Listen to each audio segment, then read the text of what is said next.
Good evening, everybody. We are going to be talking about security and compliance for M365 today. My name is Stacy Deere. I am a Microsoft Office Services and Apps MVP.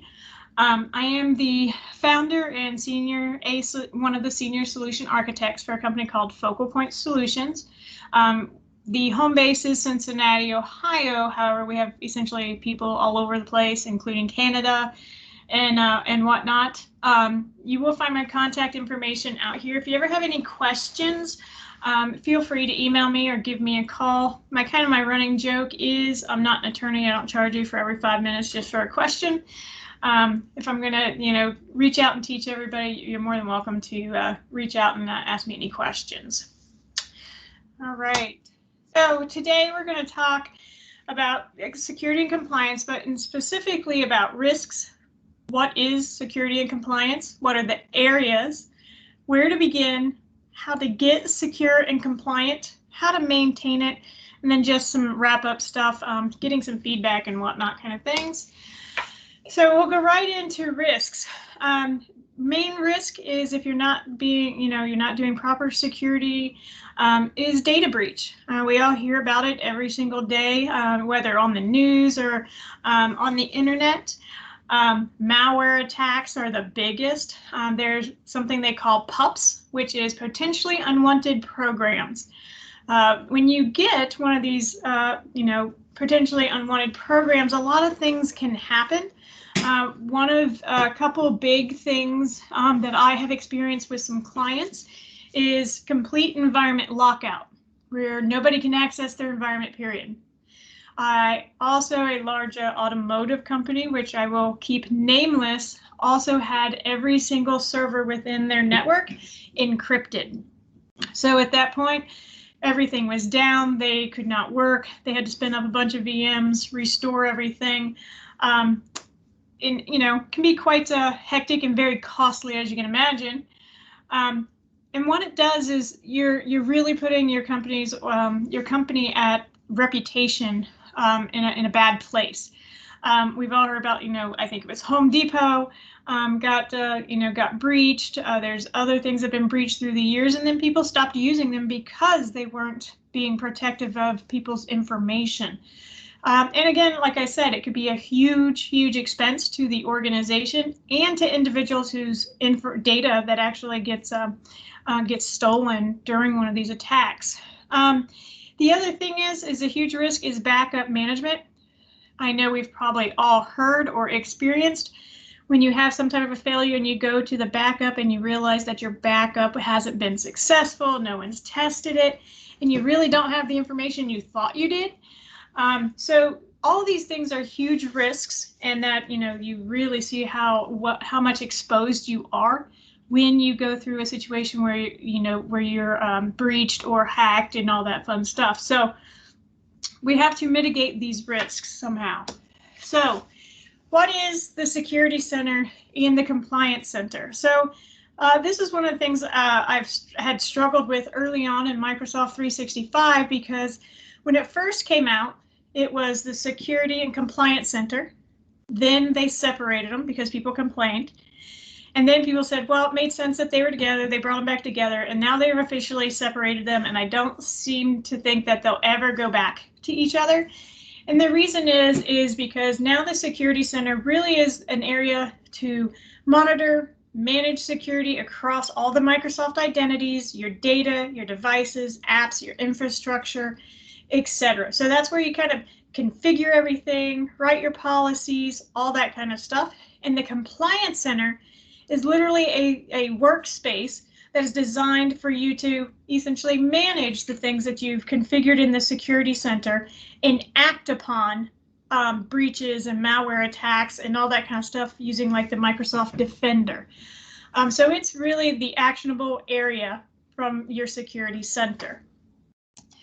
So under security, you have things like the Secure Score, which and you also have like the Compliance Manager, which I call it the Compliance Score. The thing about those to keep in mind is Microsoft by default has, when it goes out to your tenant, you configure it, it goes out into your network and syncs the information that you have already configured, and it will automatically complete any of those tasks that it finds. And Microsoft already has things that it's already configured for you just to prove that it's there. So then that makes up your secure score. Essentially, same thing with the Compliance Manager score. Sensitivity, these are different types of sensitivity that you have, like if it's confidential, it's like, you know, like, what do you call it, your, oh my gosh, your social security number, those types of things. You can identify different sensitivity labels that you can apply to content, retention, data loss protection or DLP, records management, information governance, threat management, advanced hunting. Essentially, it allows you to go out and start hunting for these threats before they actually happen. What are you vulnerable for? General data protection regulation, so GDPR, e-discovery, and service assurance. So you can really configure all that stuff underneath security. Under compliance, you have where you can do an assessment of how compliant you are, set up, and so that you can identify what do you have to be compliant with as well. Solutions that you have within your environment to be, you know, that you have to be compliant with, like Exchange, if you use an Exchange, SharePoint, you know, Azure, any of those types of solutions that you're actively using within your tenant, and a way for corrective action on those. Data classification, utilizing the policies that are out there. And this is essentially the area where the Microsoft Defender for Endpoint is utilized. Essentially, that is one of those areas where you can go out and literally do an attack within your environment. It's simulated, but you can do various types of attacks within your environment to see if you know, they actually would have an effect on your environment. So which is nice to do, because then you can essentially quarterly do these simulated attacks and your environment, make sure that you're compliant and that you're very secure. So, however, one thing to keep in mind, especially if, you know, you're in a government cloud, or depending on what plan you own, it can determine what you have available. So I've added a link down here to the Security and Compliance Center so that you can check your plan and see what is available to you. I will send this presentation over to Scott so that you guys can have it. So where to begin? So let's take a look at what all this looks like. So we've been talking about it at a high level, but let's get down and look at it a little bit. So this is the Microsoft M365 Admin Center. And under the Admin Centers, you have security and you have compliance. So when we go, well, come on, there we go. So when we go into security, here's some initially you have your what they call your little dashboard here. And you can actually customize it. So if you don't use GDPR or some of these things, you can actually change these, what you want to see and what you don't. So you have add widgets here. My session is expired because I've had it up and ready. So we'll refresh here. But you can add different widgets. So what you actually want to see. So you can see your trends, labels, what they were applied, where they're at. You can see all these types of things, right? So you can add these cards over here and really specialize it to yourself. Okay. I'll hit save here. There we go. One of the first things I always try to get clients to do is if we go here to service assurance, you can update your industry and your geographical location to find out what things you need to be compliant with. Okay. So default tenant document filters, I'm going to say I'm in North America. And I can choose any of these industries. Now, earlier I had made mention that I'm working with a university that had multiple. So I'm just going to choose education here. And then your custom document filters. Notice here they have healthcare. They have, let's see, have healthcare. They have financial. They have education. They have technology, and we'll say agriculture. All right, so when I hit save here, now it's saved. And if I go back to the home, all right, I don't know why it's being weird. I can now go to View Trust Documents provided by Microsoft. So now it actually, based off of my settings, it will tell you, like, these are the ISO reports, standard audit assessment reports. So if you know, you're in education, medical, whatever, it will show you what you need to know about the documents that are provided and what you need to be compliant with. Okay, so if you also come down here, you gotta love M365 at times, your compliance reports. So based off of what you select as well, is, say if I'm using Dynamics for operations, if I select that, all right, come on. Typically, it comes up and it provides you exactly the compliance that you need to deal with. For some reason, it is not working. I apologize for that. Thank you, Microsoft. But it'll actually come up and explain what you have to do to be compliant, what you need to do, and provide you all the information that you need. The great thing is when you pull that information up, you can also link to these documents. So you could put them in, say, a governance site or whatever, for ease of use to going and getting the information, so people can review why these things are set the way they are. Well, we have to, because this is our industry and we have to be compliant. We have ISO, we have HIPAA, we have all these types of things, and here's the applications that we're using and technology that we're using, so we have to do these things. Microsoft helps provide that all to you. I apologize for it not coming up. I'm not sure why it's airing that way. But underneath here as well, you have alerts. So as you set up, your policies and all that kind of stuff, you can actually see everything run through here. You can also set up alert policies. So suspicious email sending patterns, you can actually, I want to turn it on. I can edit it and change any of the activity. And if any of those things happen, you would see it on the dashboard. Okay. You have permissions. So this is very huge in the compliance and in the security. The one thing to remember is security and compliance is huge. Everybody always, you thought M365 itself was huge. Security and compliance could be its own third-party utility. Honestly, it's so huge with everything that you can do. So not one person can ever manage this stuff. So you have additional roles already built in that you can say, hey, I want someone to be the compliance administrator, so I'm going to set that up. And I'm going to assign members to it who has that ability so that they can. And notice, because I hit compliance administrator, it automatically says you have to assign them these roles. And then I can add people here. So then someone, a group of people or one person can administer that. Someone else can be the security operator or administrator, etc. Use those roles. Okay. It really, for one, helps to divide and conquer, which is huge in this type of scenario. Otherwise, it's just it's a massive overtaking. Like on the projects I mentioned that where I'm doing a lot of security and compliance right now, my resources per project are 4 people, just because there's so much to it. Okay.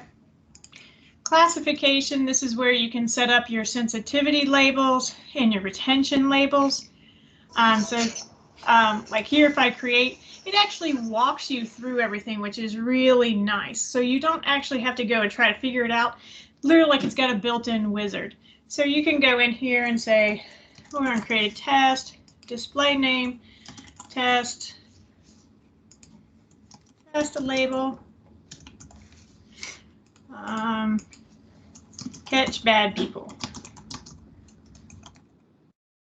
Hi, Anton, saw you join.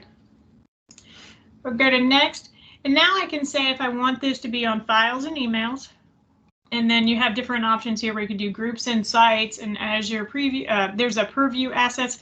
So this is in preview right now, so it's not completely out yet. And then I can say I want to encrypt the files and emails if they happen to come in, or I can say just mark the content files so that they've got a watermark, and then you can add a custom footer or header onto it so that they're identified that way. So like confidential, like it'll say you can have a watermark to state that it's confidential. Content marking, add a watermark. Here you can actually put in the customized test that you want, or the text that you want. So we could put confidential here. there, font size, what color I want it, if I want it diagonal, and just save. And I could do the same thing for a header and footer. Auto labeling. So this means I can say automatically, if this comes across with, when I apply a label to say a document library, anything that comes in here, I want it to be marked confidential, I would have it auto label if I wanted to. And then this is just defining the protection policies for the group sites. We don't have that on this, and then it just goes through and you can create your label. Okay. So then we're done, but then you actually have to, once you have your label, you get to go and publish your label. So you literally have, like I said, it's, I did choose one. There we go. Publish my label. There we go. So I can say who I want to publish it to. I can do all users and groups if I want to. Apply default label to anything to test. Users must provide a justification, requires users to apply a label to their email or documents, or provide users a link to a custom help page. So you can do all or just individual ones, and you can actually put the URL here. Okay, so I'm just going to do this next, and then I can give this policy a name. So now notice I created the label. I stated that I'm going to publish it. Now I'm going to apply it to, it's creating the policy for me. Test policy. Then I can hit next, you review your settings and submit. So essentially it literally walks you through the entire phase of doing all this. Okay. And then retention labels, essentially the same identical thing, but you have some different things that you get to choose. So on here, do test here, go next. Notice you have reference IDs, you can add a file. So like if you have reference IDs already built into your environment, you can actually add it. Here, business functionality, so which departments that you have, and you can add additional. You've got categories, authority type, legal, regulatory, you can add more, and then what actual provision that it is. So if it's Sarbanes-Oxley, if it's OSHA, etc., you would select, and then we're just going to hit, there we go. And the retention, if I want it on, how long for, I want to retain it for 7 years. After that, do I want to delete it automatically? Trigger a disposition review, meaning review the data before you actually have it do whatever you want to. Don't retain the content, just delete it older than, and then you can say how many years. If it's older than 10 years, automatically delete. So you have a lot of different options in here. You can also classify the content as a record right there. And then you just say next. Again, you review and it will create your label. And then it'll go through the publish and then the policy to, oops, it doesn't like that because I made my other one. Test. Here, next. So just like the other, you would go through the publishing, applying it to a policy, and then you can go add it into your environment. So you have a ton of different things you can set within there. So this is, here's the different sensitive info types that they already have in here, and you can create some more. So some of those drop downs that you saw, a lot of that's already built into here, and you can actually go out and create any that are specific to your environment as well. Data loss protection, you'll create your policies in here. Records management. I'm not going to go through all these because I'm just essentially trying to get you started with these. This could be in an all-day session going through every single one of these.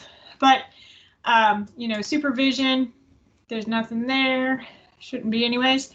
Threat management just shows you you have dashboards. You can write submissions out here. So just different things. So here's like when I talked about the malware stuff. Data privacy, that's the GDPR, your e-discovery. And the thing to keep in mind is you actually have reports. Microsoft in every one of these areas have provided reports already, but you can also create reports as well. So every policy you create, everything that you put out here, you actually have a dashboard and reporting that you can pull the information off of. The great thing is all this information you actually can export, throw it into a SharePoint list, and then you can create attach Power BI to it and actually have dashboarding inside of SharePoint, and people don't actually have to come out here.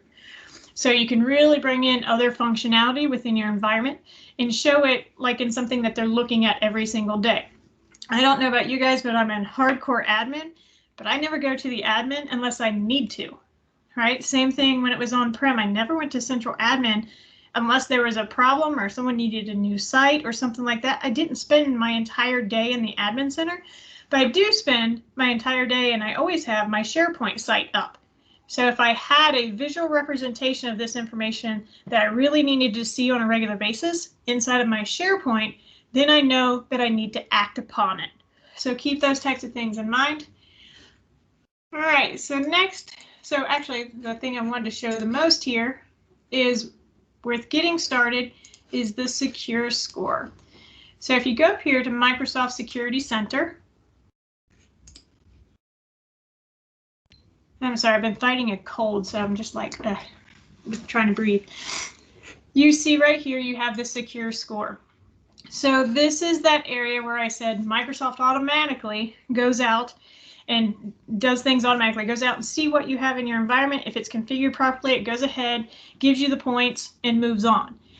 However, notice here that I have 45.44 points out of 58.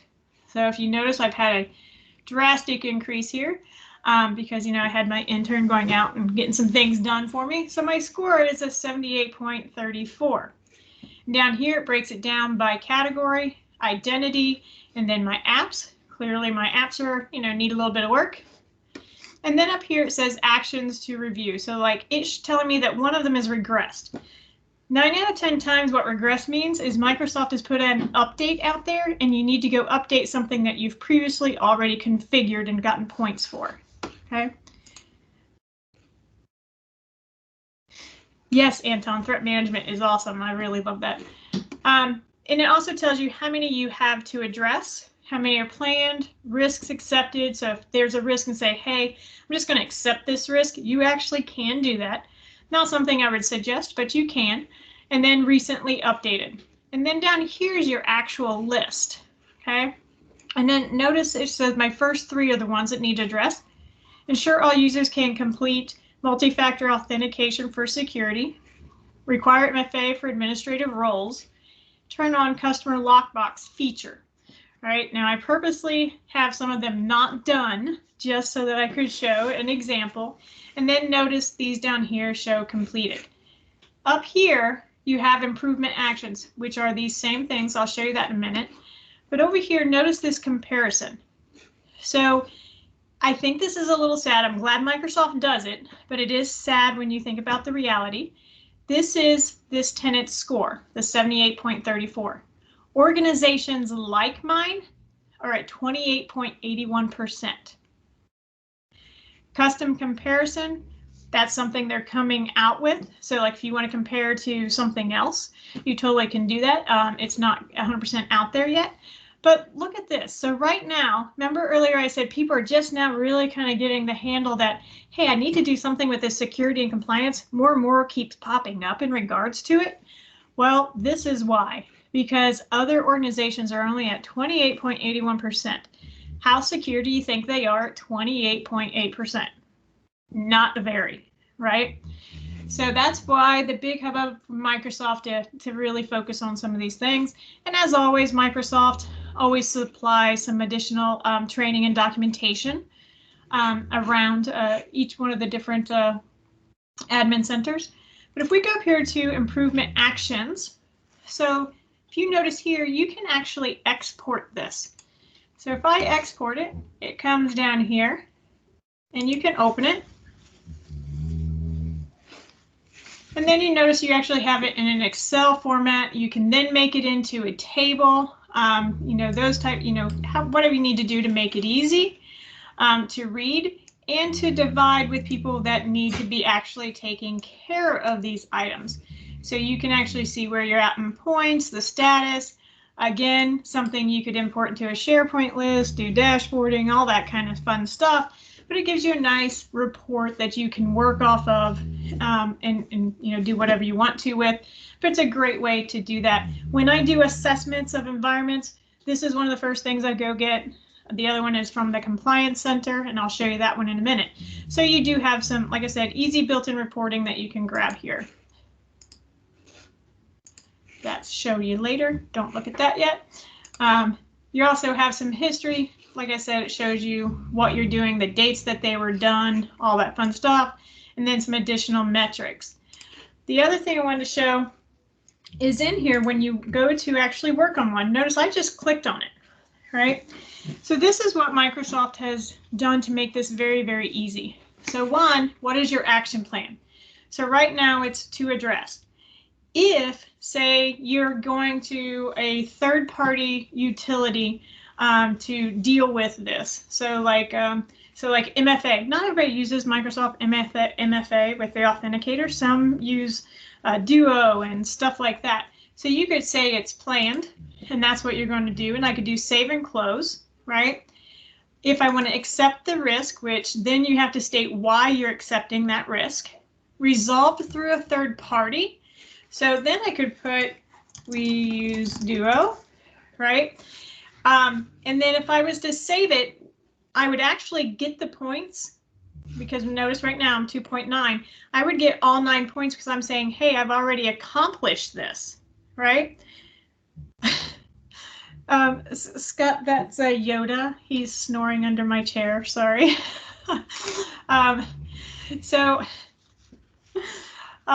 So I actually would get all the points because I'm stating we use another tool for this, so I have met this requirement, okay?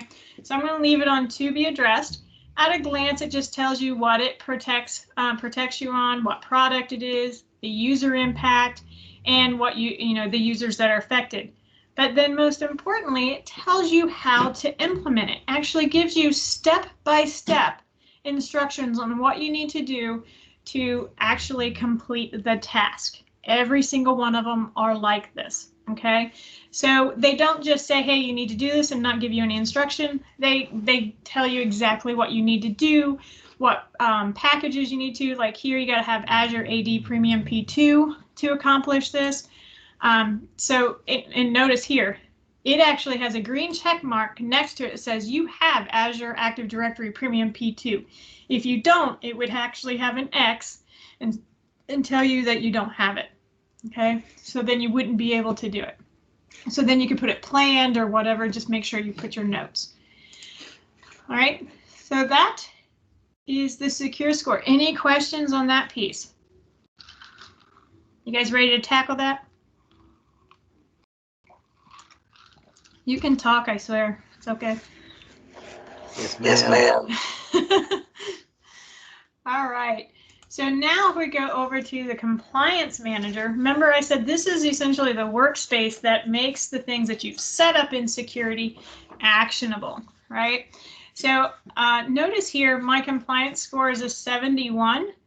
But I can tell you right now that Microsoft does a lot of that, because Microsoft, when it comes to compliance score, they do a lot, but then there's a lot that you still have to actually do, okay? So if we go, I don't know why this keeps doing that. It has been doing that like all day long. All right, so if I go in here, so notice here, your points achieved, I have 225 points that I have configured out of 6,077. Or yeah, Microsoft managed points achieved, meaning when you installed the tenant, it went through the environment, it automatically identified things.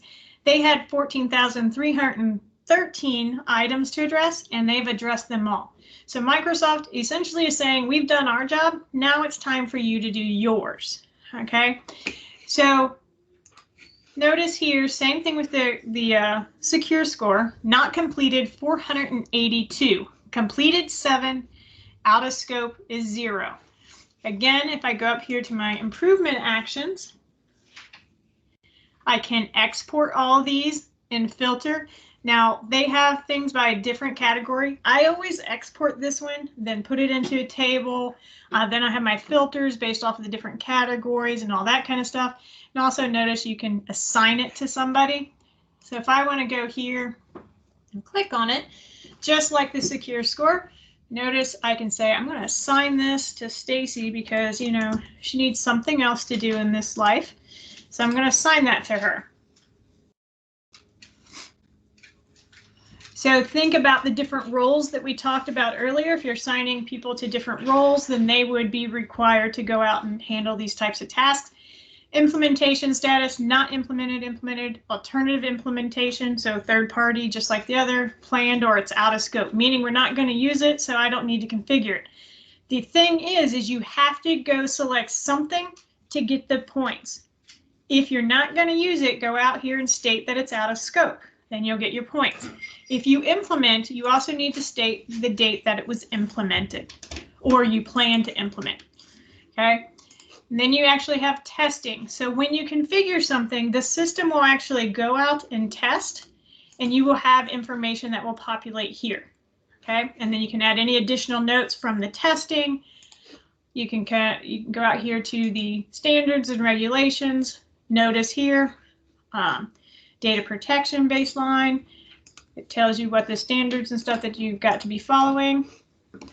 And then you have any documents. So if you have, so if this is related to, say, networking, you could actually upload a network document here. And then all the information is being held in one place. Okay. Granted, it's in an admin center and you got to know it's there and know where to find it. Okay. So I'm not saying that's easy, but also notice if you attach all the documents here, you can download them all as well. To me, that's a choice on how you want to handle that. I'm going to show you a different way how I kind of manage this stuff here towards the end. So then you have your solutions as well. So these are the different solutions that you have. So you have audit, you have Azure, Azure Active Directory. It tells you how many different open items there are per each one of them. Notice Compliance Manager has a bunch of them. Cloud Security, Azure Active Directory. I can open the solution here. Notice it takes me out to Azure, which takes me into my next thing that I wanted to show. If you actually go out here, actually I have it all prompted and ready here. So if you're in Azure Active Directory, one of the key things that you always want to make sure is user sign-in risks. Has anybody ever ran into where they get blocked that you can't sign in and you're told that you're a risk?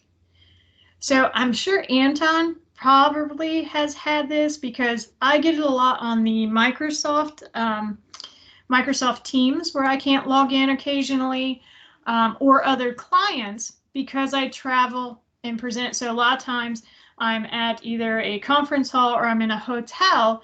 And because it's a different location than what I normally log into, I become a security risk because it's an abnormal login for me, right? So all that is handled under the Azure AD Identity Protection. When you come out here, if a user ever complains that I get that error, if you go out here, you can go to user risk, or I'm sorry, the sign in here, or actually I'm down here, and it will show the users. Luckily, I actually have a couple out here. They're fairly recent too. So Omar, he's a risk because he must have logged in somewhere abnormal. So from an IP address, it probably was different. So Sherry logged in from Farmington, Michigan, which is probably very odd considering she's in Colorado, right? But I happen to know that that's valid, but I can select it up here. Notice more information comes down here. And then I can actually say, I can confirm this is compromised, that account's blocked, nobody's logging into that account ever again, right? So they've been compromised, they need to go change their password, they need to go do something else. So they're not going to be able to get into that, into that person's information, their data, their email, nothing. If we know it was a valid, say, hey, they were traveling, you can confirm the sign-in, say yes, it actually will go out there and say it's successfully done. And then when you refresh, it will go away.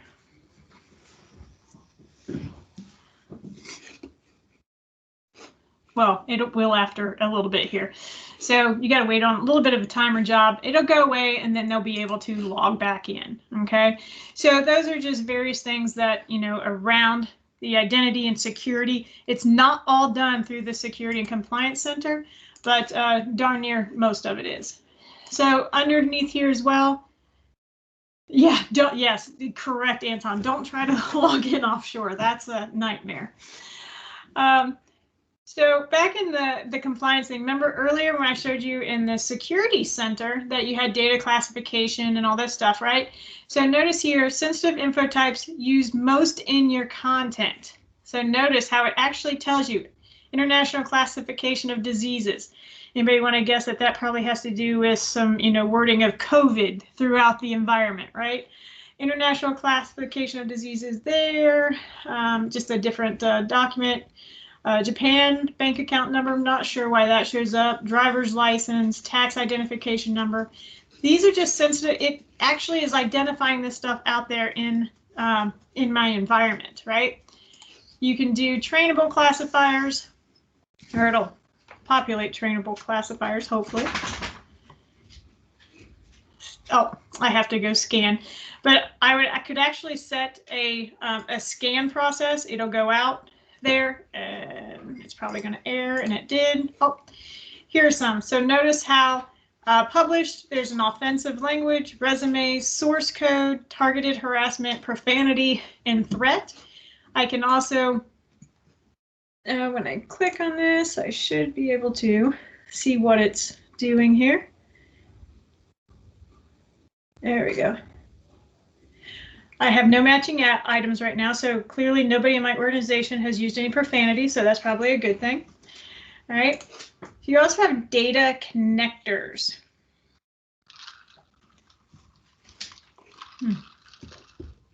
Notice here, Android Archiver, Bell SMS, MMS, Network Achievers, Cell Trust. These are different applications.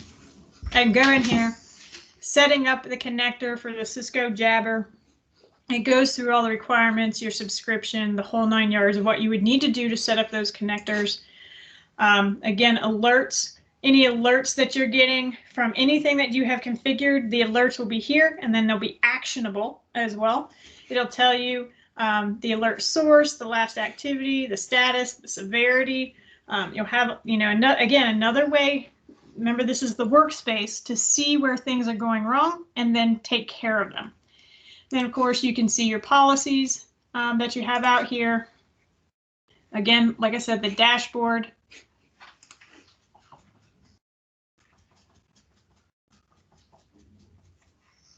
It's very slow. There you go.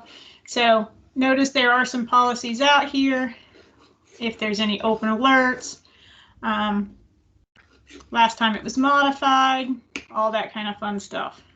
As you can tell, I've been having a lot of fun out here. And you can also create policy templates as well. Okay. So like mass download of a single user. So some people have asked me why I would even suggest something like that. Think about if someone is either planning on leaving the organization or has given a 2-week notification, that type of stuff. You want to know actually if they're out there downloading a bunch of content to take with them, right? So that's a great indicator of saying, hey, if someone's downloading a bunch of stuff, why are they doing it? So those are all very important things. Go back here, policy permissions. Those are pretty much the same as the others, just like I said, showing you what all is available. Here is the solution catalog, data loss prevention. So notice worth more than 108 points. So if you go out here, configure this information, it shows you your subscription, your documentation. You can do it within the compliance manager, setting it up, configuring it, get your points. It's as you can tell, a pretty decent point getter. All right, so that's essentially where you want to get started. The main ones are your improvement actions in the compliance manager, and your secure score. You want to focus on things there first. The thing I like the most about the compliance manager, you're going to get a ton of your points from something called Microsoft Defender for Endpoint. This is where you can go out and do all kinds of tests and like malware threats and security testing and all that kind of stuff. And a lot of it is just setting it up and doing it, setting it for quarterly, making sure you have your plan and checking those things off. The other thing that you'll notice in the compliance manager is in each one of the different groups, like I showed you the categories, right? So categories, so here you got protection information here, manage devices, manage compliance, a bunch of different things there. In those different groups, you will have repeating entries. If you correct one, it will give you the points for the other, because maybe you're not configuring it for, say, protect information, but say you're filling it out because you're using manage devices or vice versa. You fill it out for one and approve it and save it and all that kind of stuff. It will actually update the other and you'll get the points overall for both. Okay. Or in some cases, there's some that every single category has the same thing, and you'll see the Microsoft Defender throughout all of them. So you set up all the Microsoft Defender things, you actually knock out a lot of your compliance stuff, okay? So keep that in mind. All right, let's go back over here. So getting secure, we kind of went through that, improving your actions, assign them to the proper people, set up your roles first, assign them to people, do not try to do it on your own. It's kind of like governance. Everybody knows that, you should have a governance team, right? Well, you need a security and compliance team. You can't do everything, divide and conquer, get your points up, implementation, make sure you put in your status, your dates, and make sure you put notes. I'm not a huge person that I always put descriptions on anything, as you kind of notice. I just kind of breeze through it. When it comes to the security and compliance stuff, make your notes matter. And a lot of times, it forces you to put notes. You want to put as much information around the notes as you possibly can, so that when someone else reads it, because you may not always be there, you want the next person to have all the information, or you say they left and you took over. Sorry, Khaleesi got a little riled up there. You want to make sure that you have that information. So definitely stress putting in your notes. All right. Whoops, did I go too far? Maintaining. So how do you maintain going forward? I mentioned earlier, that Microsoft constantly does updates, right? So, one second.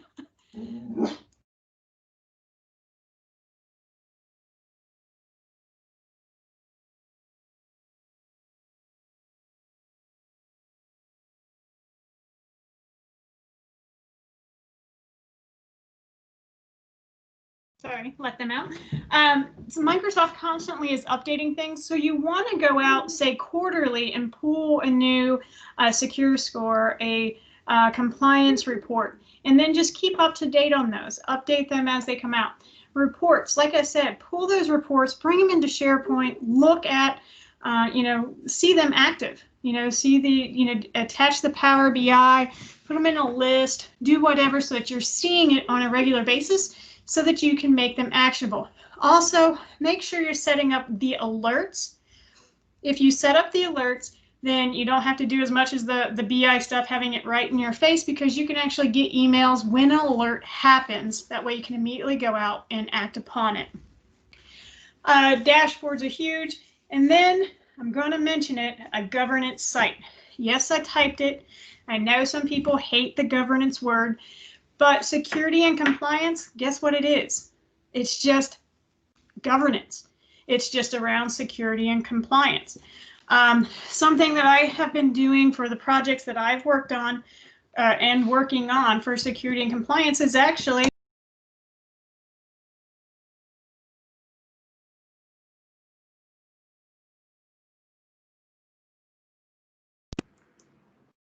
You just mute yourself. Oops, I muted myself. Sorry about that. Can you hear me now? Yes. Okay. All right, so I use a governance site and I make sure that I add my security and compliance information to it.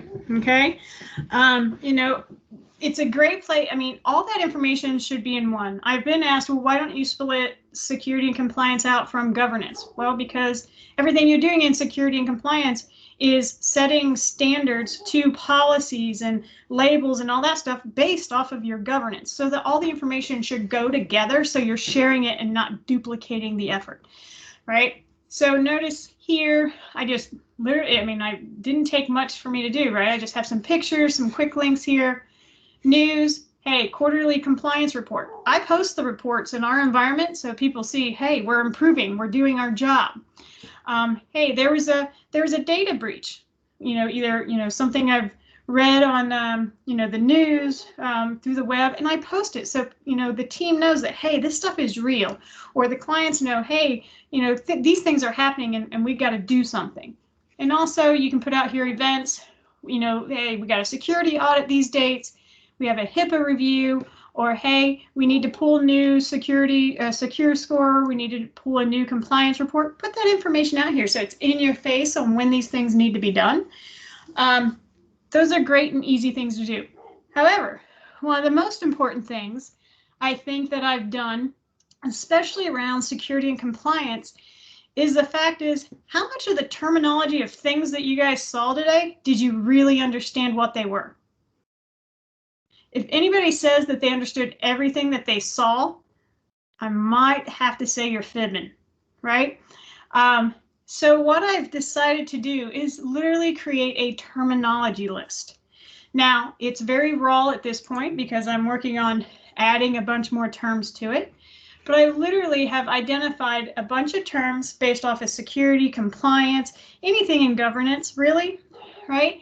And I've given it the title, here's the name, and here's the description of what that is.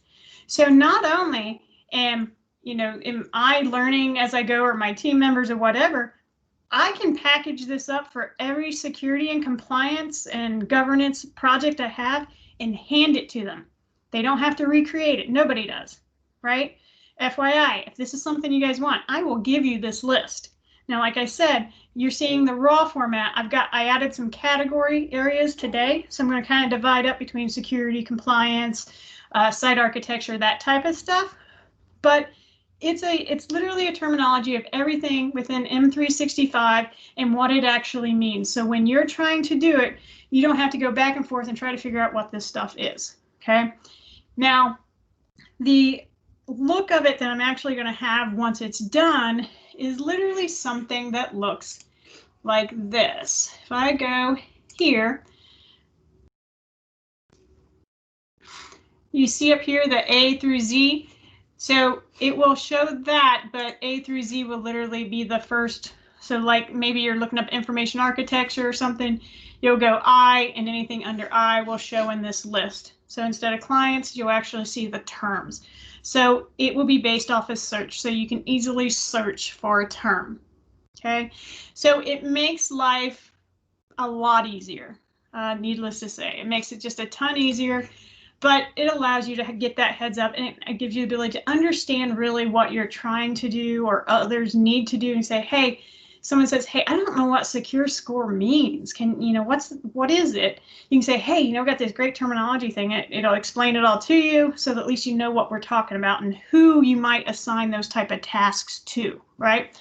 So that's just something, a little added thing that I liked to put together. I thought it would be very beneficial for users and clients to utilize, all right?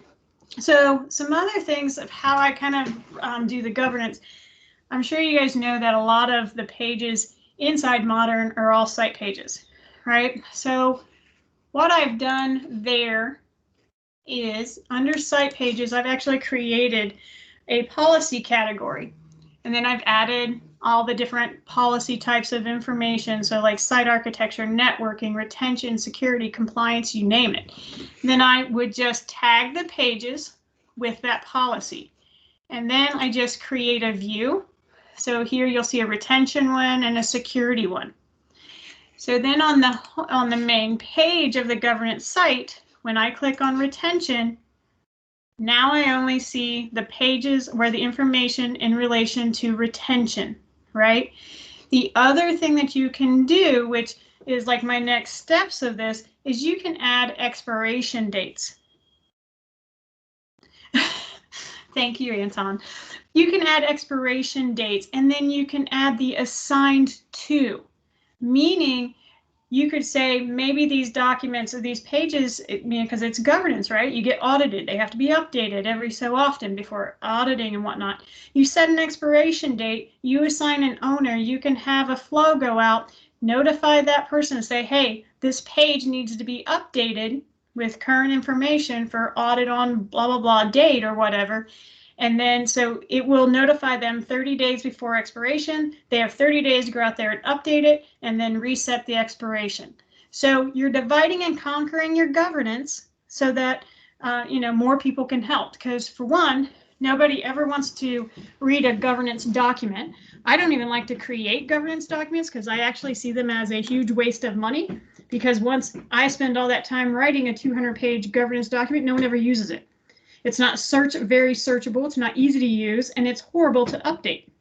But if you have it split into pages with your content and your information, then people are easily, more likely to go out there, update their few pages that they need to update, which will only probably be a small section of each page that even needs updated. And you make sure that this is a great way to keep your governance updated all the time, right? The other thing that I like to do on my pages as well, so like this is just one that I created, is if you turn on commenting, if someone comments to it, you can have this information, alert you or whatever, but maybe they noticed an error in the document, right? They can write a comment out here, or you could put a feedback button and have it go to a list, which is actually my preferred method, because now you're capturing other people, not your governance team, other people within the organization are actually supplying you information and saying, hey, we updated this last week. You may want to update the version, or you may want to update this phone number, whatever. So now your governance team of maybe 5 or 10, depending on how big your company is now everybody in your organization, because everybody can provide feedback on data if it is incorrect. So, and this is 100% searchable and easy for people to use because they're using SharePoint. This is just another step in the process. So it makes governance much easier for your organization. So great ways to govern your information. This just shows how I've got security out here too, that type of stuff. So it's great things that you can do to make governance easier, make your governance team bigger than you've ever had before. And then it's easy to utilize within your environment and it stays updated, and auditors love it. Anytime I have set this up for clients, they go through auditing, they actually get notes back that it's the best thing they've ever seen when it comes to auditing because it made their life easy and they've gotten the highest scores that they've ever done so. So that's what I like to do. That's how I like to make life easier.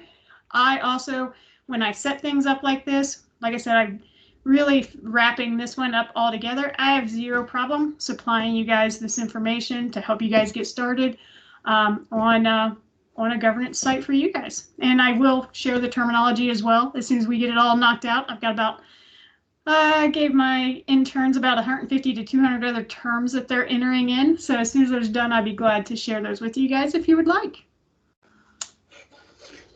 And so go back here. And thank you. Any questions? Lots of info? I wish that I would have had this a long time ago.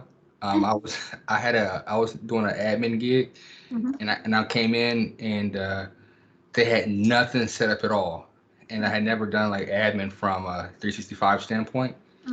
And so a lot of things that you talked about, I'm like nodding my head, was like, yep, yeah, I saw that. I wish I would have known a little bit more about it before being like baptized by fire.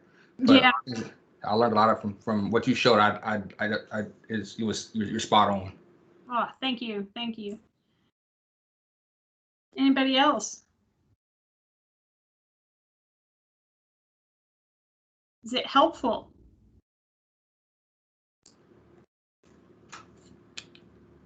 Could I? Of course, it's helpful. Oh, yeah. I mean, there's a lot of stuff here that I've gone over a lot already, but it's like every week they add something new. Yeah.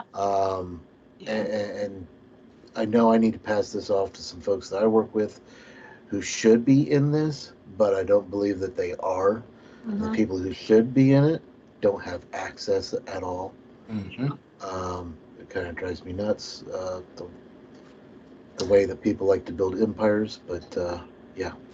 So the roles are going to be very important for you, right? So but the thing is, the roles is explaining to management or security people how the roles work, saying, hey, they only have access to this, right? Not the keys to the kingdom. If it's a network person or, someone who, only does Microsoft Defender, why not give them the access to configure that? There's no reason to train somebody else to do a job that someone else already knows how to do, right? They're getting access. And so that's been some of my, I have many meetings with management and whatnot on the roles, because I'm like, do you want people who are already experienced in these areas, GDPR and security and Microsoft Defender and Intune and all that kind of stuff? Wouldn't you rather them configure it than someone who has never dealt with it? I mean, the roles are key. The roles are definitely key. Could I ask a quick question though? I mean, the one thing that Microsoft rolled out was Project Cortex. With the whole, AI read through documents and all that kind of good stuff. Have you connected the Cortex responses back to, for instance, classifications and those pieces of the security model or compliance model? So based off of what I've heard and some conversations I had, that is the goal. Okay. Right? So that's the goal, to help with some of those things. It's not there yet. Okay. But that, from my understanding, that is one of the goals. What are the things to know between G3 and G5 for security and compliance? So in my one slide I posted, so down here, so depending on the plan that you have is going to depend on what you have available. So if you actually go out here, it'll go through. So like here's G3, what it has. Yeah, so here's E5, G3, you said G5. I don't see interestingly, I see G1 and 3. I wonder if G5 is supposed to be under here. It says F3. But it'll give you a lot of that information that you're looking for with what you're looking for there. So make sure you take a look at that, because it definitely, there are some differences. For the most part, you still have all of the labels, e-discovery, basic auditing. So for the most part, it looks like as long as you're in G3 and G5, most likely the G3 and G5 are going to be the same, it looks like. So, but yeah, definitely take a look at that. Right. Any other questions?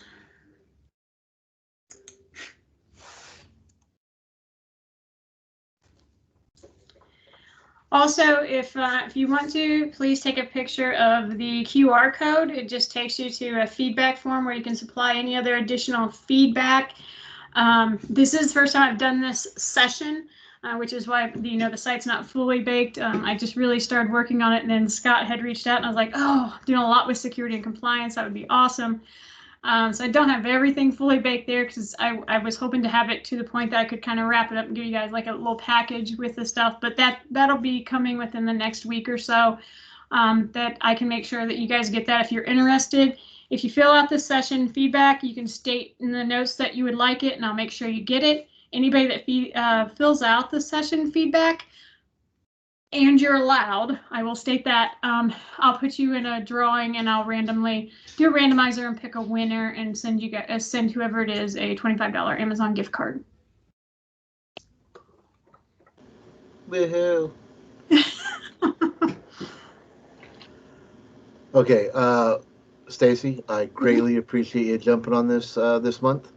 I am going to stop the recording, and we will be able to. There we go. Stopped.